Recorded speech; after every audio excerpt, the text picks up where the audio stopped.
अस्सलाम वालेकुम दोस्तों, ये यूरोप का ऐसा मुल्क है जहाँ लड़कियाँ दिन और रात के लिए अलग अलग खावंद रखती हैं। ऐसा मुल्क जहाँ गार बेशुमार हैं और वो मौसम के लिहाज से अपना रंग बदलते हैं। पाकिस्तानियों के लिए यहाँ पर क्या क्या जॉब्स के मौक़े हैं।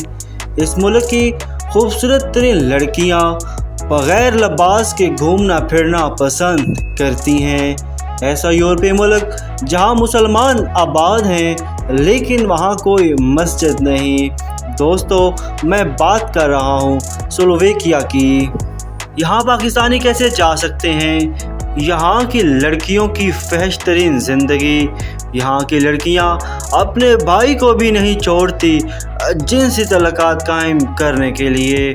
ये यूरोप के दिल में एक छोटा मगर हैरत अंगेज़ मुल्क है जहाँ की पहाड़ियाँ स्विट्ज़रलैंड से कम नहीं, जहाँ की माशियत गाड़ियों की सनत पर चलती है और जहाँ पाकिस्तानी भी तालीम, रोज़गार और सेहत के लिए जा रहे हैं। जी हाँ, ये स्लोवाकिया ही है। इसकी मुकम्मल तारीख़, औरतों के अंदाज़े ज़िंदगी, पाकिस्तानी वीज़ा शराइत, जॉब्स के मौक़े और 1 महीने के अखराजात तक मुकम्मल गाइड सिर्फ इसी वीडियो में। तो वीडियो को आखिर तक ज़रूर देखिएगा क्योंकि आखिर में आपको मिलेगा इस मुल्क के छुपे हुए हक़ाइक़ का खुलासा। तो दोस्तों, इस मुल्क का मुकम्मल नाम रिपब्लिक ऑफ स्लोवाकिया है। ये एक लैंडलॉर्ड मुल्क है, यानी इसके पास समंदर नहीं बल्कि चारों तरफ दूसरे मुल्क हैं। यूरोप के नक्शे में ये बिल्कुल दरमियान में वाक़या है। दोस्तों, इस मुल्क में बोले जाने वाली ज़ुबान की बात करें, दोस्तों यहाँ की सरकारी ज़ुबान स्लोवाक है, लेकिन नौजवान तबका और शहरी इलाकों में अंग्रेज़ी भी बोली और समझी जाती है। अगर आप ब्रैटिस्लावा या बड़े शहरों में जाएं तो आपको अंग्रेज़ी में बात करने में ज़्यादा दिक्कत नहीं होगी। तो दोस्तों, इसके साथ साथ इस मुल्क के दारुल हुकूमत की बात करता जाऊं। दोस्तों, इस मुल्क के दारुल हुकूमत का नाम ब्रैटिस्लावा है। ये शहर ना सिर्फ मुल्क का दिल है बल्कि तारीखी किलों, दरियाओं और जदीद तर्ज़ ज़िंदगी का हसीन इम्तिज़ाज भी पेश करता है। यही वो जगह है जहां हुकूमत, माशियत और तालीम का मरकज़ है। दोस्तों, इसके साथ साथ इस मुल्क की माशियत GDP की बात करूं, दोस्तों ये एक तरक्की याफ्ता मुल्क है जिसका GDP फ़िकस तकरीबन 27,000 यूरो है। ये मुल्क बुनियादी तौर पर गाड़ियों की सनत पर चलता है। आपको ये जानकर हैरत होगी, स्लोवाकिया दुनिया का सबसे बड़ा फ़िकस कार प्रोड्यूसर है। दोस्तों, यहाँ किया, वॉक्सवैगन जैसी बड़ी कंपनियां गाड़ियां तैयार करती हैं। दोस्तों, अगर इस मुल्क के जॉब्स के मौक़े की बात करूं, अगर आप रोज़गार के मौक़े तलाश कर रहे हैं तो यहाँ ऑटोमोबाइल, इंजीनियरिंग, IT और सर्विसेज सेक्टर में बेहतरीन चांसेस मौजूद हैं। गैर मुल्कियों के लिए काम करने के लिए नेशनल वीज़ा या वर्क परमिट ज़रूरी होता है। अगर आपके पास कोई कंपनी का ऑफ़र लेटर है तो आप यहाँ बआसानी काम कर सकते हैं। दोस्तों, इसके साथ साथ आपको एक इंटरेस्टिंग बात बताता जाऊँ। इस मुल्क में तकरीबन 1 किलोमीटर के अंदर तकरीबन 120 अफराद रहते हैं। इसके साथ साथ इस मुल्क की आबादी की भी बात करता जाऊँ। दोस्तों, स्लोवाकिया की कुल आबादी तकरीबन 55 लाख है।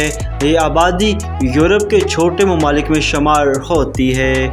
दोस्तों, इसके साथ साथ इस मुल्क के रकबा और सरहदों की बात करता जाऊँ। दोस्तों, इस मुल्क का कुल रकबा तकरीबन 49,000 मुरब्बा किलोमीटर है। ये 5 ममालिक से घिरा हुआ है जिनमें पोलैंड, चेक रिपब्लिक, यूक्रेन, हंगरी और ऑस्ट्रिया है। दुनिया के लिहाज से ये रकबे में तकरीबन 131वें नंबर पर आता है। दोस्तों, اس کے ساتھ ساتھ اس کی کرنسی کی بات کرتا جاؤں، یہاں کی کرنسی یورو ہے، جو کہ 1 یورو کی قیمت پاکستانی 330 جبکہ انڈین 105 روپے کے برابر ہے۔ اس کے ساتھ ساتھ یہاں پر پاکستانی اور انڈین کمیونٹی کی بات کرتا جاؤں، یہاں پاکستانی اور انڈین کمیونٹی موجود ہے مگر تعداد بہت کم ہے۔ یہ لوگ زیادہ تر تعلیم، روزگار یا بزنس کے سلسلے میں یہاں مقیم ہے، خاص طور پر برٹسلوا، کنشنسا جیسے بڑے شہروں میں۔ دوستو اس کے ساتھ ساتھ یہاں کی فوڈ اسٹریٹ کی بات کروں، سلویکیا کا کھانا زیادہ تر یورپی سٹائل پر ہے۔ یہاں مشہور کھانے پنیر اور آلو سے بنے کھانے ہیں، ہنگری طرز کا سالن ہے، مچھلی۔ اس کے ساتھ ساتھ اسٹریٹ فوڈ زیادہ نہیں مگر شہروں میں آپ کو ترکش، انڈین، پاکستانی اور عرب کھانے آسانی سے مل جاتے ہیں۔ دوستو اس کے ساتھ ساتھ اس ملک کی اہم پیداوار کی بات کروں، دوستو اس ملک کی سب سے بڑی پیداوار کار انڈسٹری ہے، اسی سے ملک کی زیادہ تر آمدنی ہوتی ہے۔ اس کے علاوہ الیکٹرانکس، مشینری اور فوڈ پروڈکٹس بھی یہاں بنتی ہیں۔ دوستو اگر آپ کو بتاتا جاؤں یہاں پر سالانہ سیاح کا، تو دوستو اس ملک میں ہر سال تقریباً 30 سے 40 لاکھ سیاح رخ کرتے ہیں، اور زیادہ تر آسٹریا، جرمنی، پولینڈ اور یورپ کے باقی شہروں سے آنے والے لوگ قدرتی نظاروں کے لیے یہاں کا رخ کرتے ہیں۔ اس کے ساتھ ساتھ اس ملک میں مذہب کی بات کرتا جاؤں، یہاں کے 80% لوگ مسیحی ہیں اور باقی غیر مذہبی یا دیگر عقائد رکھتے ہیں۔ اس کے ساتھ ساتھ یہاں پر 15% مسلمان آباد ہیں، لیکن یہاں پر اس ملک میں مسلمانوں کے لیے کوئی مسجد نہیں ہے، یہاں مسلمان مسجد تعمیر نہیں کر سکتے۔ اس کے ساتھ ساتھ اس ملک کے عورتوں کے حقوق بھی بات کرتا جاؤں، دوستو عورتوں کو مکمل قانونی حقوق حاصل ہیں، جس میں ووٹ دینے کا حق ہے، تعلیم اور روزگار کا حق ہے، املاک رکھنے کا حق ہے۔ البتہ کچھ قدامت پسند معاشرتی سوچ اب بھی موجود ہے، خاص طور پر دیہی علاقوں میں۔ اس کے ساتھ ساتھ اس ملک کی نائٹ لائف کی بات کروں، دوستو اس کے دارالحکومت کے نائٹ لائف کافی مشہور ہے، یہاں کئی کلبز، بار، پب، میوزک لانچز ہیں جہاں نوجوان تفریح کرتے ہیں۔ لڑکیاں یہاں آزاد ماحول میں ڈانس، میوزک اور پارٹی انجوائے کرتی ہیں، لیکن ہر کلب کے اپنے قوانین ہیں، عمر، ڈریس کوڈ اور انٹری فیس لازمی ہوتی ہے۔ یہ سرگرمیاں عام طور پر رات 10 بجے کے بعد شروع ہوتی ہیں اور صبح تک چلتی رہتی ہیں۔ اس کے ساتھ ساتھ ان کلبز، بارز میں لڑکیاں اپنے جسم پر شراب گراتی ہیں اور وہ شراب پھر لڑکیاں اور لڑکے پیتے ہیں۔ ان کلبز، بارز میں لڑکیاں بھرنا حالت میں ڈانس کرتی ہیں۔ ان کلبز، بارز میں لڑکیاں اور لڑکے اپنے جیون ساتھی ہونے کے باوجود دوسرے شخص سے جنسی تعلقات قائم کرتے ہیں۔ اس کے ساتھ ساتھ کلبز اور بارز میں جو لڑکیاں ہیں شراب اور ڈرگس کا استعمال کرتی ہیں۔ دوستو یہاں پہ شراب پانی کی جگہ استعمال کی جاتی ہے۔ اس ملک میں غیر ملکیوں کے قوانین کی بات کروں، دوستو غیر ملکی یہاں رہائش حاصل کرنے کے لیے ویزا، ورک پرمٹ یا اسٹوڈنٹ پرمٹ لیتے ہیں۔ ان کو وہی حقوق دیے جاتے ہیں جو یورپی یونین کے قوانین میں درج ہیں۔ دوستو اس ملک کی تاریخ اور آزادی کی بات کروں، دوستو سلویکیا کبھی آسٹریا ہنگری سلطنت کا حصہ تھا، پھر یہ چیکو سلویکیا کے ساتھ ملا اور 1993 میں پرامن طور پر الگ آزاد ملک بن گیا۔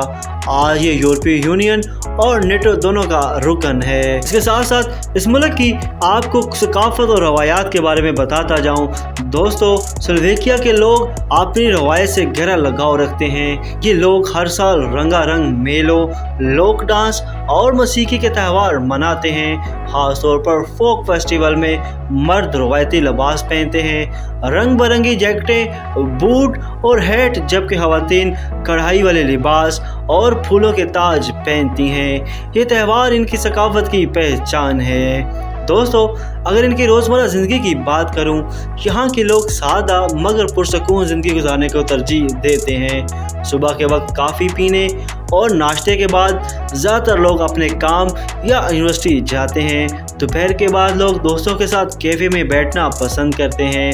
دوستو اس ملک میں فیملی ٹائم کو بہت اہمیت دی جاتی ہے۔ شام کے وقت تقریباً ہر خاندان اکٹھے بیٹھ کر کھانا کھاتے ہیں۔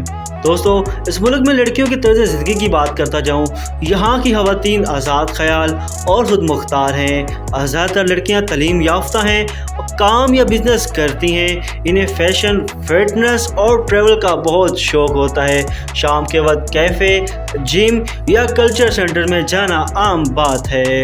इसके साथ साथ इस मुल्क के सैर व तफरीह के मुकामात की बात करूँ, अगर आप कुदरत हुस्न पसंद करते हैं तो स्लोवेकिया आपके लिए जन्नत से कम नहीं।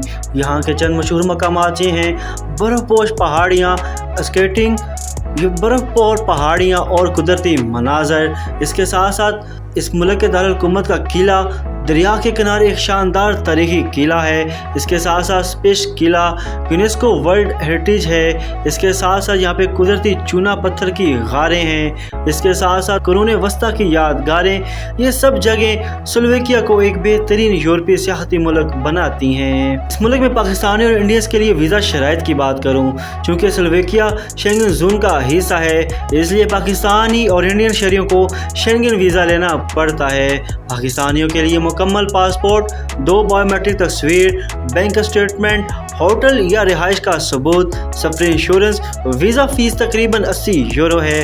पाकिस्तान में चूँकि स्लोवेकिया की एम्बेसी नहीं है, लिहाजा आपको चेक रिपब्लिक एम्बेसी इस्लामाबाद के ज़रिए अप्लाई करते हैं। दोस्तों अगर बात करो इंडियन शहरी के लिए, इनके लिए भी तकरीबन यही शराइत हैं, लेकिन वो दिल्ली या बम्बे में शेंगन वीज़ा सेंटर से दरख्वास्त देते हैं। दोस्तों यहाँ पर बात करूँ अगर 1 महीने के खर्चे की, अगर वहाँ पर 1 महीना रहना चाहते हैं तो औसतन खर्चा कुछ इस तरह से होगा: रिहाइश जो कि 600 यूरो में होगी, खाना 250 यूरो में, ट्रांसपोर्ट 60 यूरो, दीगर अखराजात 150 यूरो, तो कुल मिलाकर 1100 यूरो खर्चा आ सकता है, जो कि पाकिस्तानी 3.5 लाख से 4 लाख महीने का खर्चा आ सकता है।